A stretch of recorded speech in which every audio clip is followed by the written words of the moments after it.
Hello and welcome to the Wildlife Moto channel and my review of the Beeline Moto 2. This is going to be a real world review. We're going to skip over all the setup stuff and technical bits and pieces and really get down to what this is like on the road. You know, when you swap out using your phone or your dedicated sat nav for something like this, what are the compromises? What's the payoff? What is it like in a real world application? So I've had this for just over a month. I pre-ordered it back in May time, took a few weeks to come, arrived in the post late July, and I've had it on my bike since early August, during which time I've done around 1,700 miles with it. So I have had plenty of time to get my head around it and form an opinion, and that's what I'm going to share with you guys today on this video. So most of the footage you're going to see is footage that I filmed on a 3-day trip around the Cotswolds. If you have never been to the Cotswolds, highly recommend it. Lots and lots of beautiful sweeping A roads to go and explore, and all those little tiny chocolate box picturesque villages that you can hang out in as well. Now, it's all a bit of a maze out there. Well, at least it is for me anyway. So having a way of navigating yourself around is going to save you lots of time getting lost. As I said, normally that would be the job of my smartphone up on my bars, but for this test I took the Beeline Moto instead. So just very quickly on the principles of the Beeline Moto 2. The idea is that it's going to replace what most of us already do, which is simply put your phone up on your bars, with the idea being that there's a lot of riders out there that, you know, maybe you've got an old classic bike like I have. I've got my BMW R100 and you just don't want to put a phone on your bars. It kind of spoils what that bike's all about. Even if it's a modern classic like my Royal Enfield, you know, the idea of having your phone in front of you when you're riding, you know, we should be trying to spend less time in front of our phones. A phone is distracting. It's just not good for the soul. So the idea is you put your phone away, and while the phone is still doing a lot of the processing in the background, it's just out of sight and out of mind, which is a nicer experience when you're riding your bike. That's the idea, really, of the Beeline Moto 2. And I think the reason a lot of people will buy it. Now, this is the second iteration of their original Beeline Moto. And with that device, I felt they'd gone a little too far in terms of trying to give us a pared back navigating experience, because there was none of this map stuff on that. It was just this very simple arrow. And the idea was you could kind of treat it like a dynamic compass. The arrow would kind of point in the direction that you need to turn to, and that was it. That's all you're getting. And it was a very small screen size, and I guess that wasn't really a problem back then because it just had the arrow on it, so it was all pretty basic, pretty simple and straightforward. Now what we've got is a similar screen size, although technically it's bigger because the pixels are pushing right to the edge of this hockey puck style bit of hardware. But we've now got a map. So the question is, on one side of the equation, massive box tick for me, we've got a map. That's how I like to navigate.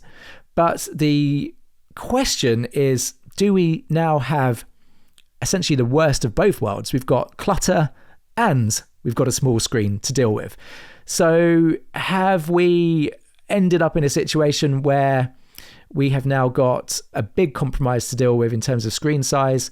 Or is this actually a little bit of a Goldilocks device that gives us just enough to get around in a user experience that's actually readable out and about on the bike?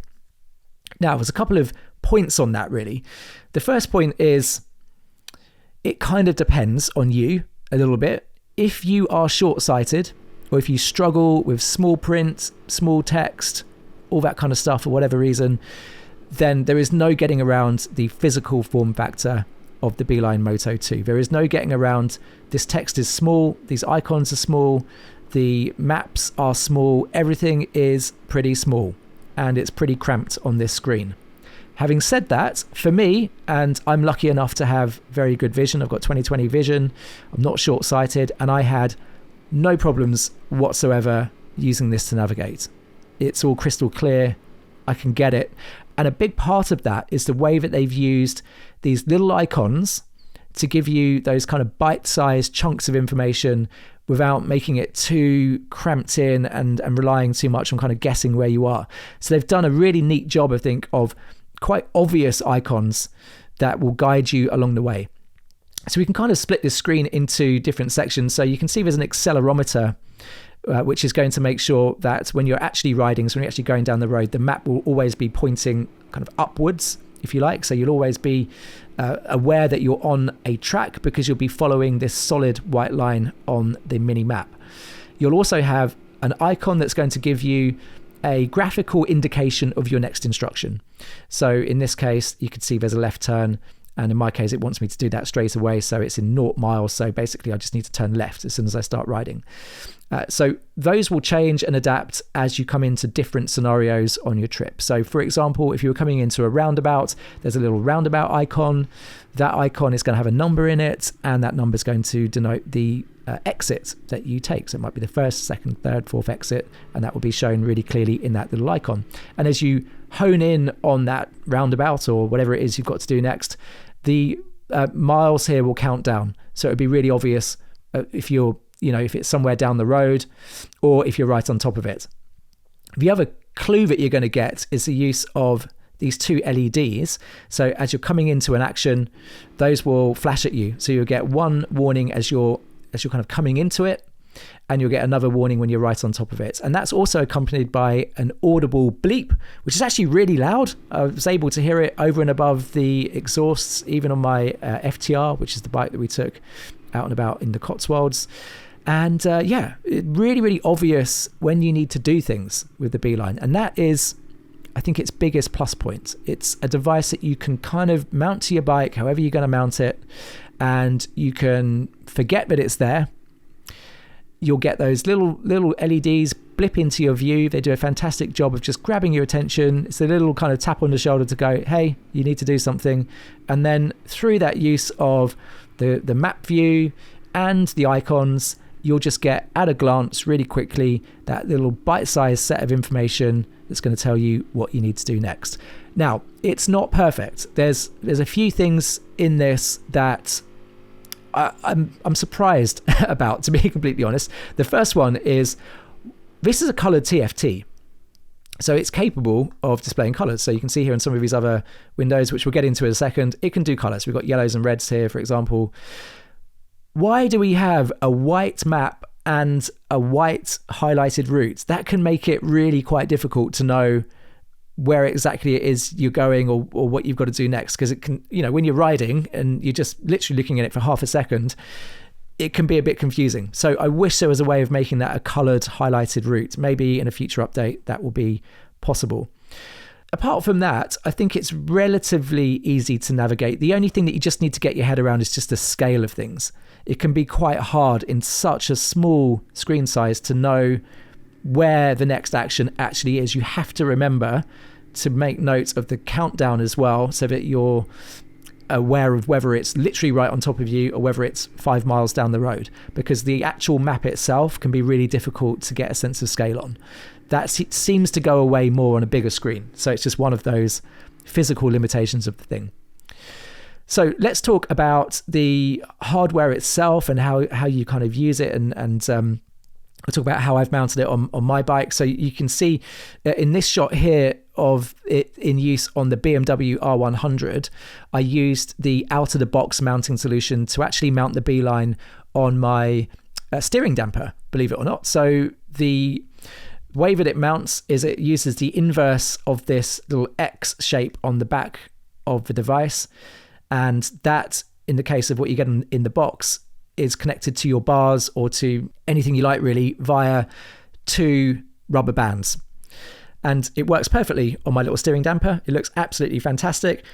As I said, that's really the main reason why I got the Beeline Moto 2, was to use on my retro bikes, because it's just much more incognito, much more distraction free, and it wouldn't really look good having a mobile phone up on the bars of such an old bike. And I think it works absolutely perfectly. On the Indian FTR and on my trip around the Cotswolds, where I really got to test this out, I used this. So this is the mirror and crossbar mount, and inside of this box you get a whole bunch of different rubber inserts, so you can kind of pick a suitable diameter for whatever it is that you're attaching it to. These cost an extra £30. There's also a handlebar version of this design as well, if you don't want to use the rubber bands. And again, that's going to cost you 30 quid. I'd recommend looking into those if you're going to mirror mount or mount on the bars over and above the rubber bands. It just so turned out the rubber bands work perfectly for my R100, but if they didn't, I would probably spend the money and get the more premium bar mount as well. It's a really nice, solid bit of kit. Now, in terms of power, you can charge it using the little power cradle adapter if you want to spend the extra 50 quid and get that. Or you can plug it into a USB-C if your bike's got a USB outlet. My FTR has an outlet under the dash, so just run a short little USB cable into this and it will keep it topped up. But you don't actually really have to charge it on the bike, and that's thanks to the 600 milliamp hour battery inside this that is claimed will give you 14 hours of constant use. And I haven't tested that in the sense of, going for a ride for 14 hours and seeing what happens. But I can tell you that it will absolutely get you through a proper dawn to dusk day of riding with no problems whatsoever. So I would just charge it up overnight and then out and about all day on the bike, using it in anger, it would be absolutely fine. Although for most of my rides, I did just keep it plugged in, really, just to keep it topped up. So you don't really have to think about the battery on this. It's good. It's really, really good. And it's obviously a very energy efficient screen. You can turn down the brightness if you want to get more out of it. But no problems there to report on batteries. And this is another kind of principle of the thing, really. The idea being that if you use your phone up on your bars to navigate, the screen's always going to be on. It's really going to drain your phone if you have no way of keeping your phone charged up. Do remember that your phone is absolutely a part of the equation here. So you can't get away with just completely not using your phone. The phone is the brain. This is really just a second screen that is going to communicate with the Beeline Moto app. And now we're going to get into some of the issues, I think, with this, and certainly some of the things that might put people off from going into this ecosystem, because it is an ecosystem. The Beeline Moto 2 hardware has to talk to the Beeline Moto app on your phone. And your phone is going to be the thing that's doing most of the work. So your phone's going to be doing the GPS tracking, your phone's going to be using its data to download the maps, and the app is going to be the interface where you design your routes and set your destination and all that kind of stuff. You'll then send it to the Beeline when you want to ride, and the Beeline will just display that information. So a few things to consider there. One is that this is a hardware, software combined solution. You are not going to be able to use this with things like Waze or Google Maps or your kind of off-road OS maps and all that kind of stuff. You are constrained to only the Beeline Moto app itself. Now, there are some ways that you can use third-party software to design a route and then import a GPX file into the Beeline Moto app to actually execute it. But it's still going to be the Beeline Moto 2 app that actually does the job of communicating with this. To be completely honest, for most people, it's actually pretty good. It's a pretty basic but pretty solid user experience. The big thing to mention at this point is there are no options for offline maps that I could see. So that's immediately going to knock it out of contention, I think, for anybody that rides into remote locations. I also can't tell you that I've had any experience using this off-road as well, and I would imagine all of that stuff is going to be pretty basic on this. I think there are like basic trails and things like that, but if you're hardcore OS, off-road, going off the beaten track, I think this is probably going to fall short quite significantly. So just do bear that in mind as well. Now, my experience of using the Beeline app, very simple and straightforward. As long as you've got a signal, when you load it up, the first thing it will do is download all the data that it needs to show you the map around you. So you'll have your location and it will load the maps around you. You'll then go in and typically set an endpoint for where you want to end up. And you might decide that you want to set some waypoints along the way as well. Now you can use those waypoints either just because they are places you want to actually stop off and visit, or you can use them to shape your route as well. Now, if you don't want to use waypoints to shape your route, you've got a few options in the software that will have a go at doing that for you. I will say the routing is a little odd on the Beeline. Sometimes you do need to just double check it to make sure it hasn't done something weird. But for the most part, it's pretty good. It will kind of take you along the best route possible. It will also abide by some of the rules that you've set it. So in the app, you can turn off things like motorways or dual carriageways, so it will avoid those if you've told it that's what you want to do. You can also decide to use what it calls a fun mode, which will avoid some of the bigger, faster roads and take you down smaller, twisty roads. And there's a compass mode on there as well. So if you are a fan of the original style of navigating with the original Beeline, that's going to give you that more as the crow flies, arrow direction thing. So you can kind of meander towards your destination rather than being forced down a constrained set of roads as you would in the map view. Now, I will say that the fun mode on the Beeline Moto is it's not the fault of Beeline, because it's exactly the same on other apps like Calimoto and things like that. The problem we've got here in the UK is a lot of what these apps deem to be fun, twisty roads are actually tiny, very badly maintained, quite sketchy little country roads, and sometimes little tracks and things like that. So if you do pick fun mode, do be aware that you may well end up on some roads that, frankly, I wouldn't describe as fun at all. I think the best way to get fun out of this is to do things like turn off motorways and then just let it take you down the main roads, really. If you let it go with fun mode, honestly, it's going to take you down some sketchy little back roads sometimes, so just do be aware of that. But that will massively depend on where exactly it is you're riding. So the app itself, it does all the things you want it to do really well. I have got some major frustrations in terms of Beeline Moto's business model, in that some of the quite basic features that you'd expect to find for free in a lot of sat-nav software. Now, I know when it comes to free apps, of course, you are the product. They're monitoring you, to getting your data and all that kind of stuff. So yeah. I know it's not completely free in the sense of that trade-off between giving away your data versus money. But in the Beeline Moto app, if you want to get some of the features that you normally get without cost, you've got to pay for them.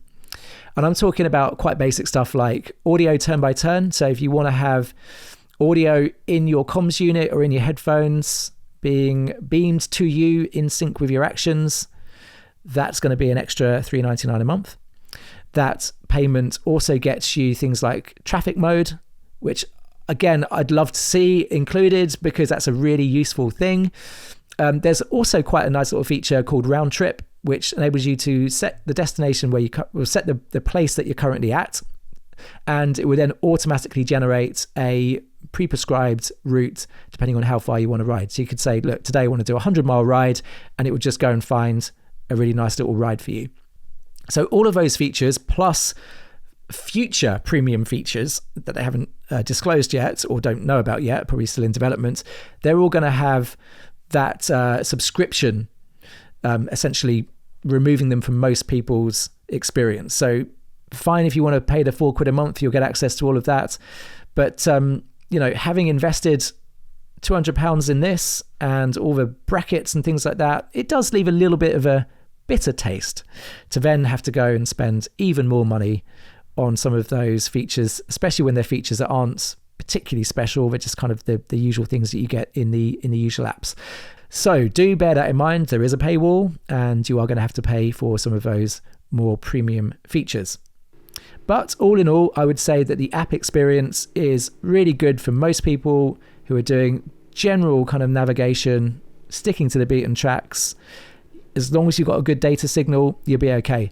Now, what happens then if you go wrong? Which I have done a few times, missed a turn, made a mistake.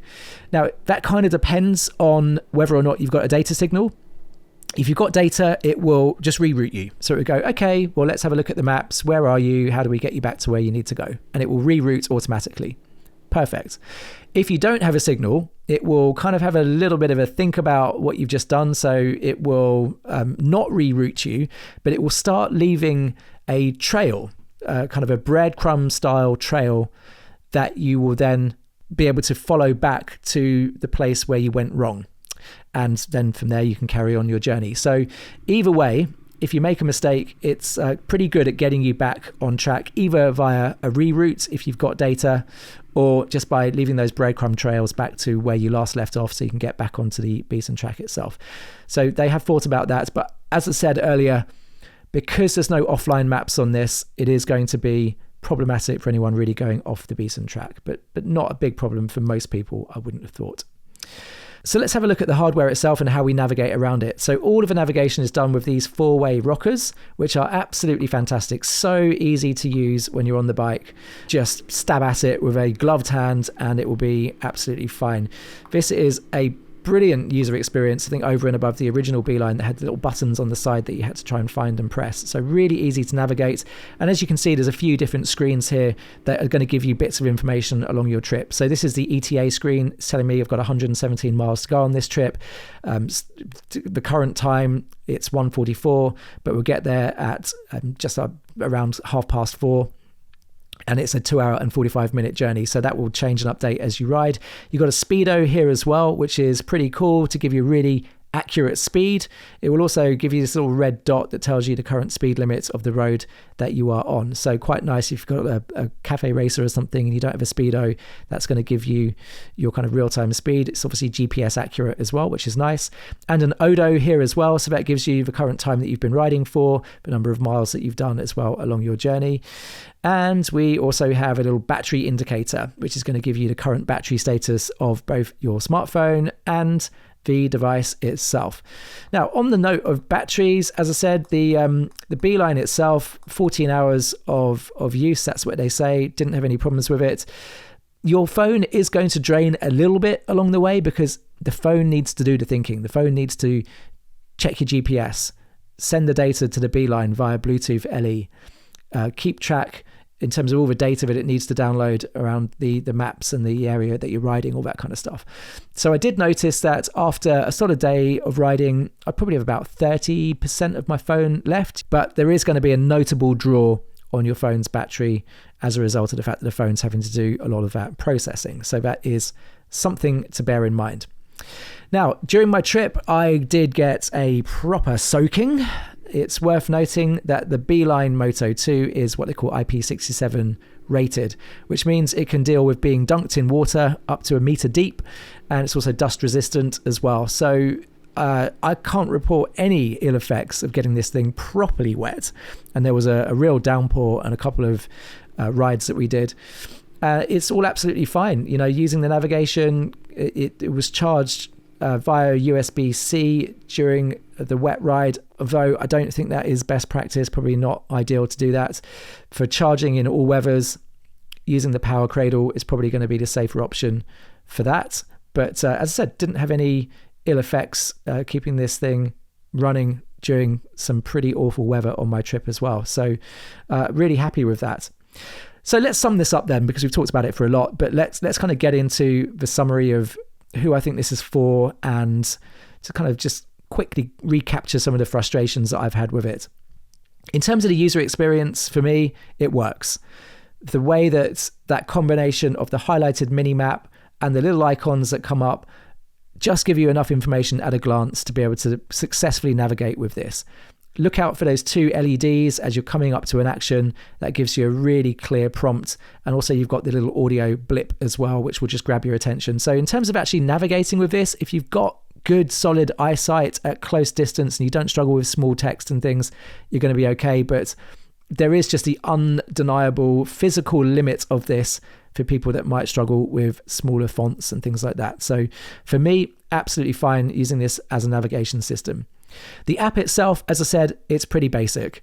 And again, for me and the type of riding that I do, it is more than adequate. I don't need custom GPX routes. I don't need to go off road. I don't need to set like multiple waypoints or do anything complicated.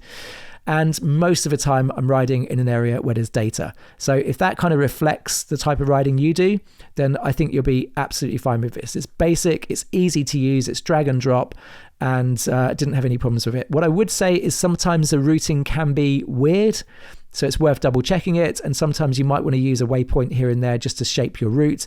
I wouldn't necessarily rely on fun mode if you want to hit the twisties, because as I said, sometimes those fun tracks are really not that fun. They're tiny little broken up, disgusting roads that you don't really want to be doing much more than 20 miles an hour on in case a tractor comes the other way and destroys you. Just do be aware of that as well. In terms of battery life, it does the job in terms of giving you a full day's riding without having to charge it up. No unsightly cables needed all over your bike. If you want to just run it off the battery, it will give you a full day. So that's also really good to know. And your phone, if you've got a up-to-date modern phone, it should be absolutely fine in terms of powering, well, not powering, but delivering the data to the thing all day as well. Certainly didn't have any problems with my iPhone 15 Pro. In terms of value for money, the cheapest way into this is to get the plastic version. Mine is the gunmetal grey version, which uses this really nicely, I think it's anodized aluminium bezel on the front of it, so you pay a little bit extra for that. Mine was £200 with this. If you want the plastic version, it's about 180 quid, so that's going to be your cheapest way into this. But for most people, by the time you've got a couple of brackets and the travel pouch and all that kind of stuff, and maybe the cradle, you may be upwards of £250 in terms of your total investment. And that is a big chunk of change in today's world. So, considering we already have a zero cost solution in our pockets, you're going to really need to want to prioritize that aesthetic and the look of this thing in order to justify the cost of it. But really only you can decide if that's worth doing. For me, and that clutter-free experience that I get on my retro bikes, my BMW R100 and all that, it is absolutely fantastic. So before we wrap this up, let's also touch on a couple of little frustrations with the Beeline Moto 2. Now, I use the mirror mount to mount this to my FTR, and there is quite a bit of vibration that comes up from that bike and probably gets amplified through the mirrors. And I have noticed on occasions when you really give it the beans, those vibrations are actually enough to make it switch through screens. So 1 minute you'll be on your map view, and then you'll look up again and you'll be sat there, for example. And that's because those vibrations are actually strong enough to trigger what's called like a phantom button press. And I've been in touch with Beeline about that. And what they've suggested is that I get the developer's version of the firmware installed on this. And they've given me some special instructions to do that. And in that will be a setting that I can use to turn off short button presses. Now, they've said, give that a try and see if that works. That's something that I still need to do. So I will let you know how I get on with that. But yeah, it's a little frustrating to see that, you can get those phantom button presses through the vibrations on the bike. So if you've got something that's a little bit vibey, I think it's probably accentuated by mounting it on my mirrors as well, where we get even more vibes kind of coming through the bars. And it's, just a consequence of that. So hopefully that little software tweak is going to fix it. The other thing that I got in touch with Beeline about was when I first went to mount this to my bike, I just couldn't get it to click into its little mount on the mirror mount. It was really, really tight. So I wrote to them and said, guys, I think I've got a faulty mount or something like that. I didn't want to twist it too hard. They basically wrote back to me and said, just man up, basically. Just give it a proper twist and it should be fine. That's what I did, and it was fine. And now it's kind of broken in. It's all good. But on the subject of like technical support with Beeline, the 2 times that I got in touch with them, they've been really friendly, really professional. It's taken about probably a week to get a response from them on both of the occasions where I emailed them. So not too bad for a small team. I think they're doing a good job there in terms of responding to customers and making sure that we're all happy and the product that we've got works. I think there's a year's warranty on this, so they do stand behind their products, and very communicative in terms of helping you to put things right where there may be issues. But I will let you know how I get on with that firmware in terms of trying to nullify some of those vibrations and the weird phantom button presses. Apart from that, not noticed any kind of technical issues with this. Believe it or not, I have dropped this. And as you can see, there is absolutely zero damage. I didn't drop it from far, it just fell out of my little hoodie pocket as I was leaning over to do something on the bike. It just slid out of my pocket and hit the deck. And didn't even get a little ding on it. So it's obviously quite well made. The other thing to note on the hardware is you can probably see in the light here, we have this matte screen, which is really, really nice in terms of trying to just diffuse some of those reflections. And also it seems to be completely preventative of fingerprints. I mean, I'm sure I could get a decent fingerprint on there, but no, it's not like a really glossy screen where fingerprints and smudges can be really unsightly. Because it's got that kind of matte finish to it, it's really nice. Does a good job of diffusing a lot of reflections and warding off those nasty fingerprints. Not that you need to touch this because it isn't a touch screen. But again, little touches like that, I think Beeline have done a really good job on it. So all in all, I'm going to give this a big thumbs up. I'm going to say as a navigator, it does the job. I'm going to say it's expensive for what it is. And it's not going to be for everyone. It's not going to be for power users, people that really want to go off the beaten track and are going to be operating in an environment where there's no data and things like that. It's not for you guys, but it's for typical road users here in well-connected cities and towns. Here in the UK, at least, it has been really, really good. It takes a bit of time to get your head around the user experience and making sure that you're dialed into what these icons are telling you, but not a problem at all. Now, what I'm going to do in a future video, if I just move this out the way, is talk about maybe a solution that is going to be more relevant to people who want that full-blown sat-nav experience. So what I've got here, let me just move the camera up a little bit so we're in focus. This is something that was actually sent to me to try out. They got in touch and said, do you want to test this thing out? As you can see, I have not done that yet. It is all completely in the box, and I'm going to keep it in the box because we're going to do a proper video on it. But this is going to be a way to do almost exactly the opposite of the Beeline. So whether the Beeline's all about minimalistic information and keeping things simple, if you want to go full blown and have basically your apps either from your Apple phone or your Android phone mirrored on the bars of your motorbike, and we're talking about a full multimedia experience here. You know, you've got video players, music, phone calls, messages, navigation.